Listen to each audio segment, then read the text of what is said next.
that is just stuck. Yes, I completely. So your hope for women is that? My hope, my heartfelt prayer is that women who are stuck, who are just stuck right now, will be encouraged by these stories, by these pearl parables that share, walk through the grit of a lot of women, but show that there is God and God's grace is present, and that they will have hope and reach out to God, reach out to the church, the community, and just step in faith and find a path through the pain. Yes. So I think about scripture that says that God will take the ashes of our lives and turn them into beauty. And so that kind of seems to parallel this whole concept here. Yes. So you said 60 different women. Talk about some of these women. Are they from different walks of life? And talk about some of their experiences. Yes, so many different walks of life and so many experiences across the spectrum of grit. One who struggled with weight, another with finances, one who was sexually abused, one who was the product of a botched abortion, and just powerful. Brittany Thomas, who actually was in Paducah High School when they gathered in the lobby to pray, and when the student with the gun shot one of her close friends, was killed. Yeah, and that, I remember her friend Nicole. Yes, exactly. But she talks about a couple of things, like the school shooting was sort of I'm not saying it was the last grit, but it was the final one that she talks about. But she had some other things happen to her prior. Exactly. She walked through a lot. Yeah, she was sexually abused. Yes. She found out that she had Crohn's disease. Yes. And then experienced this school shooting where she lost a few classmates, but one of her close ones, which was Nicole. Right. Yeah, but at the end of it, what does she say? Like, what is her, her message? She is just so full of hope. Just so full of hope and encouragement. And there's kind of a P.S. on her story as well. She's very involved in fighting against human trafficking in the United States. She lives in Kentucky and just is reaching out through her pain to others who have been sexually abused and just giving some hope and just learning how to dance. Is that what you see as you are writing these stories, that period at the end is that these women then begin to do things like give back or similar to Brittany? Yes, exactly. That there's an action, and it's faith. Faith takes an action. And so many different examples here. With Bonnie, I'd mentioned Bonnie. Her story is about coming to Chicago, I guess it was, at the Shriners, because she had grown up very poor and was in California growing up, and the Shriners had actually paid for her to get a prosthetic leg, and so she wanted to pay back. And in the story, she shares about meeting with a young girl who was facing kind of a similar type of amputation and who just didn't want to let go of her leg. And Bonnie was able to just sit down with her and just say, let God, let go, and just sharing from her own experience and reaching out and just sharing God's grace. Yeah.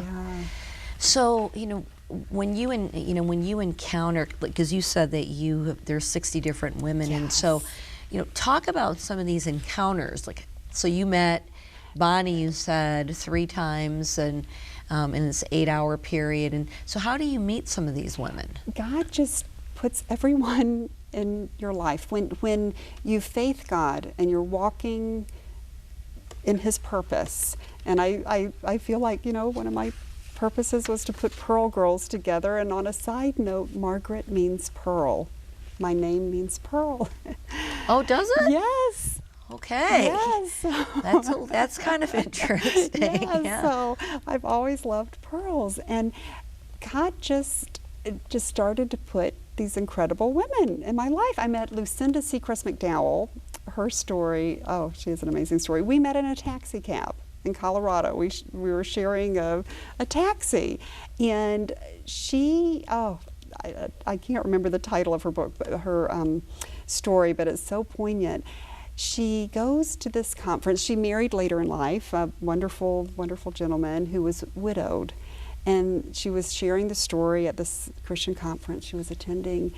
And then after, this lady came up to her, and it turned out that this woman who came up to her had been best friends with the wife, the former wife who had passed away.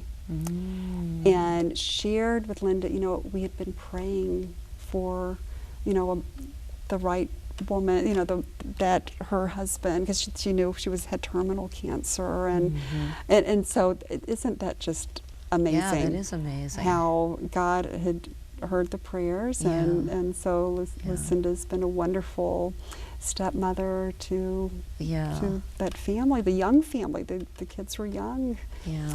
At that So point. what do you say to women that are dealing? And I know we kind of touched on it a little bit earlier. Women who have different kinds of circumstances in their lives, like how. Because people will say, pray.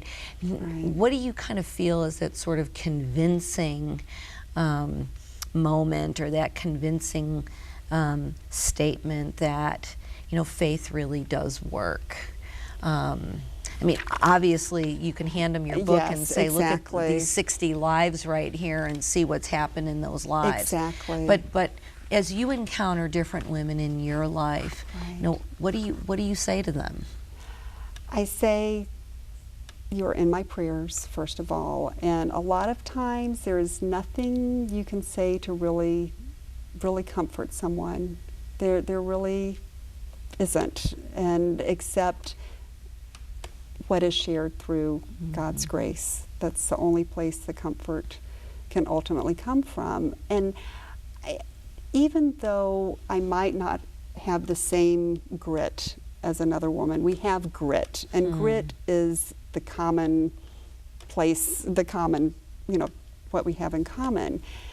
And I guess I haven't shared about my grit yet. Yeah. Would okay. you? Yes. Being transparent and vulnerable and all of this. My grit was becoming an adult orphan.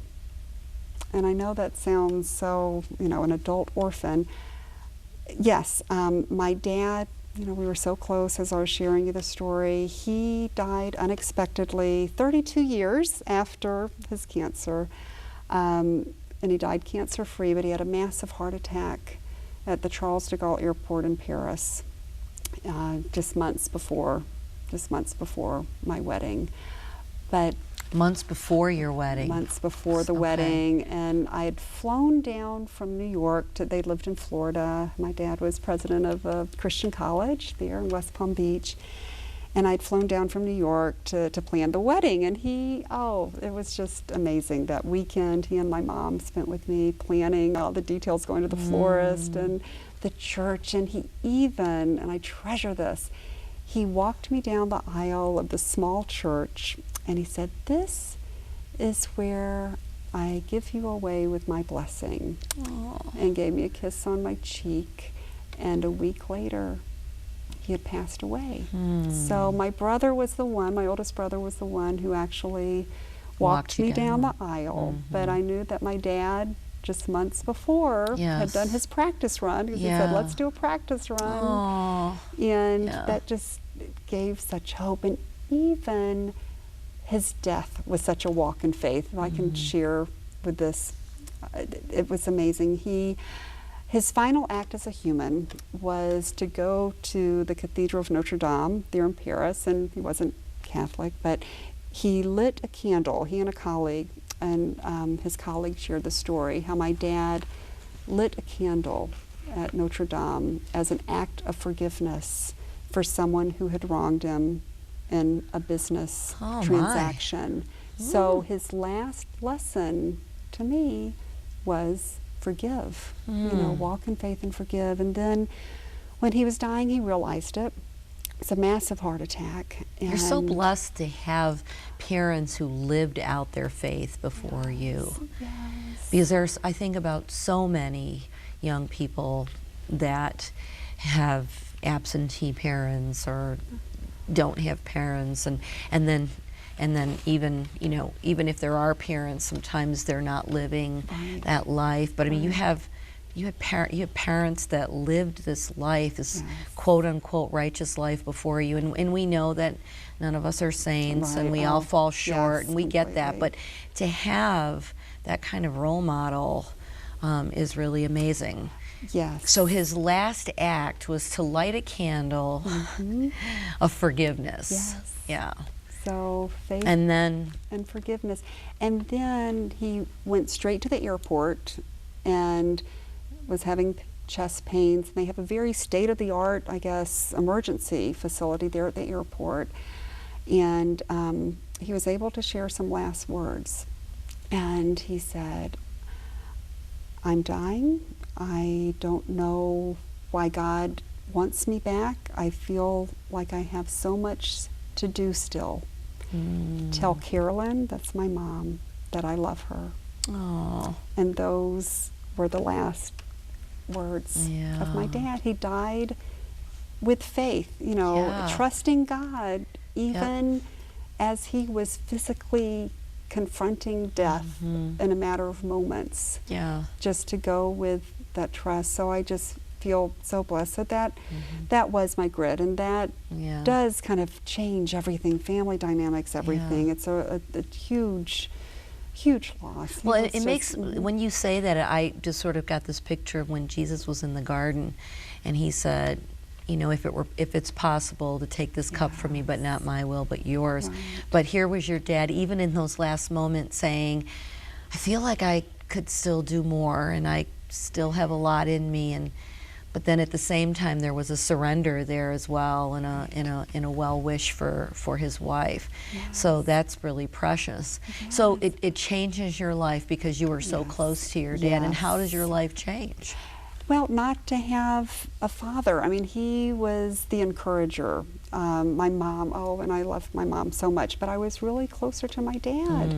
And he was just the person who most influenced me, and just gave great direction, always there with encouragement and faith, and so it really changed. And my mom, it completely changed her circumstance, and she, as a widow, just walked through some very, very difficult times, and shared this, actually, shared her journey in a book, her final book.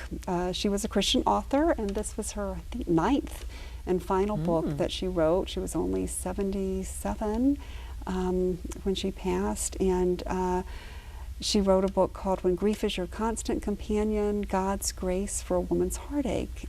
And in reading my mom's book, I then discovered she'd been suffering depression, had not told anyone. I mean, just reading the pages, and this was published the same time my mother was diagnosed with a malignant leukemia. Oh my form goodness. of leukemia. So we had a longer time to say goodbye, which I so appreciate. I would be flying from Chicago to Florida to help take care of her, and my 2 brothers, we would take turns and flying to Alabama. And because Mom was still in Alabama. I'm sorry, not Alabama, forgive me. My one brother was in Alabama, one was in Georgia, and I was in Chicago, and we'd fly to Florida. She was in Vero Beach at that point, and to take care of her, and it was just so hard, balancing as I was a mom at that point, young mom to young kids, and trying to work everything out. My husband was so supportive, and that's great. And that then helps. Dealing with losing your own mom, yes. and that we just had some tender talks and some tender time, and but isn't it interesting that Mom had a difficult time sharing her grit?